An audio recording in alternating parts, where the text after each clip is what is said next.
ഇതാണ് ജലചക്രം. പണ്ട് കാലങ്ങളിൽ പാടങ്ങളിൽ വെള്ളം കയറ്റാനും ഇറക്കാനും ഇത് ഉപയോഗിച്ചുകൊണ്ടിരുന്ന ഒരു സാധനമാണ്. പിന്നീടാണ് ഇത് വെച്ച് നമ്മൾ കറണ്ട് ജലവൈദ്യുതി ഉൽപ്പാദിപ്പിക്കാൻ കണ്ടുപിടിച്ച സാധനമാണ്. അപ്പോൾ ഈ വൈദ്യുതി ഈ ജലചക്രം കറങ്ങുമ്പോൾ അതിന് ഒരു ഡൈനോമ ഘടിപ്പിച്ച് ആ ഡൈനോമയിൽ നിന്നുള്ള കറണ്ടാണ് ഈ ബൾബ് പ്രകാശിക്കാൻ സാധിക്കുന്നത്.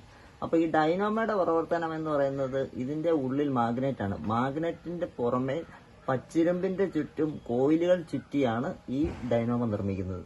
ആ ഡൈനോമ നിർമ്മിക്കുമ്പോൾ ഈ വെള്ളത്തിന്റെ ഫോഴ്സ് കൊണ്ട് മാത്രമേ ഇത് പ്രവർത്തിക്കാൻ സാധിക്കുകയുള്ളൂ. വെള്ളത്തിന്റെ ഫോഴ്സ് എന്തേരെ വരുന്നോ ആ ഇതിനനുസരിച്ചേ ഇത് പ്രവർത്തനം വരുള്ളൂ. അപ്പോൾ ഇതിന്റെ ഈ റൗണ്ടിൽ കാണുന്ന ഈ പുള്ളി, ഇതാണ് പുള്ളി എന്ന് പറയും. ഈ പുള്ളിയിൽ നിന്ന് ഈ ബെൽറ്റ് ഉപയോഗിച്ച് ഈ ഡൈനോമയിൽ ഒരു ചെറിയ പുള്ളിയുണ്ട്, ആ പുള്ളിയിലേക്ക് ഇട്ടിരിക്കുന്നു. അപ്പോൾ ഈ ജലചക്രം ഒരു തവണ ഇങ്ങനെ കറങ്ങുമ്പോൾ ഇതിന്റെ 4 തവണ ഈ കറക്കം ഈ ഡൈനോമയിൽ കറങ്ങും. അത്രയും ഫോഴ്സിൽ എന്തേരെ ഫോഴ്സിൽ ഇത് കറങ്ങുന്നു അത്രയും ഫോഴ്സിൽ കറങ്ങുമ്പോഴാണ് ഇതിൽ കറണ്ട് ഉൽപ്പാദിപ്പിക്കുന്നത്. പതുക്കെ ഒരു കറക്കത്തിൽ ഇതിനകത്ത് ഒരു കാരണവശാലും ഇതുണ്ടാവില്ല. പെട്ടെന്ന് നമ്മളിങ്ങനെ കറക്കിടുമ്പോൾ ഇതിന്റെ ഈ സ്പീഡിൽ എന്ത് ഫോഴ്സ് വരുന്നോ അത്രയും ഫോഴ്സിൽ കറങ്ങുമ്പോൾ മാത്രമേ ഇത് കറണ്ട് ഉൽപ്പാദിപ്പിക്കുകയുള്ളൂ. അതിനുവേണ്ടി നമ്മൾ കൊടുത്തിരിക്കുന്ന തൽക്കാലം വാട്ടർ ലൈനായിട്ട് കൊടുത്തിരിക്കുന്നത് മോട്ടറാണ്. ഈ മോട്ടറിന്റെ പ്രത്യേകത എന്ന് പറയുന്നത്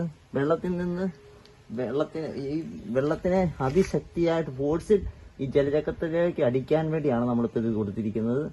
അപ്പോൾ ഇതിന്റെ പ്രവർത്തനം ഈ ഫോഴ്സ് എന്തേരെ വരുന്നു അതനുസരിച്ചാണ് ഇതിന്റെ പ്രവർത്തനം ഉണ്ടാകുന്നത്.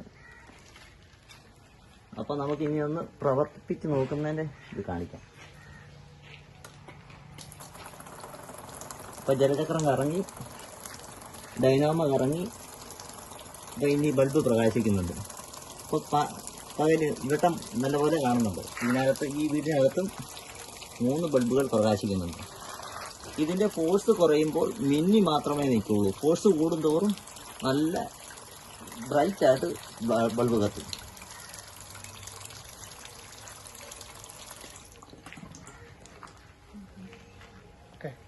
പിന്നെ ഇതുണ്ടാക്കിയിരിക്കുന്നതിനെ കുറിച്ച് എടുക്കണ്ടേ? അപ്പം നമ്മൾ ഈ ജലചക്രം നിർമ്മിക്കാൻ ഉപയോഗിച്ചിരിക്കുന്ന സാധനം എന്ന് പറയുന്നത് മൾട്ടിവുഡാണ്. മൾട്ടിവുഡിന്റെ പീസുകൾ കൊണ്ടാണ് നമ്മൾ ഇത് നിർമ്മിച്ചിരിക്കുന്നത്. ഇതിന്റെ സ്റ്റാൻഡും എല്ലാം ഇത് പിന്നെ ഒരു ട്രേ ആണ് നമ്മൾ എടുത്തിരിക്കുന്നത്. പിന്നെ ഇത് ഒരു കമ്പി നമ്മൾ ഉപയോഗിച്ചിട്ടുണ്ട്. ബാക്കിയെല്ലാം മൾട്ടിവുഡാണ്. ഇതുമെല്ലാം മൾട്ടിവുഡ് കൊണ്ട് തന്നെ ഉണ്ടാക്കിയിരിക്കുന്നതാണ്. നമ്മൾ ഒട്ടിക്കാൻ ഉപയോഗിച്ചിരിക്കുന്ന പശ എന്ന് പറയുന്നത് ഫ്ലസ് കുക്കാണ്. ഫ്ലസ് കുക്ക് കൊണ്ടാണ് ഇത് നമ്മൾ ഒട്ടിച്ച് ശരിയാക്കിയിരിക്കുന്നത്. പിന്നെ നമ്മൾ ബ്ലാക്ക് പെയിന്റ് അടിച്ചിട്ടുണ്ട്. അതൊരു കളർഫുൾ ആയിക്കോട്ടെ ഓർത്ത് നമ്മൾ അടിച്ചിരിക്കുന്നതാണ്. അപ്പോൾ ഇതാണ് ഇതിന്റെ പ്രവർത്തന രീതികൾ.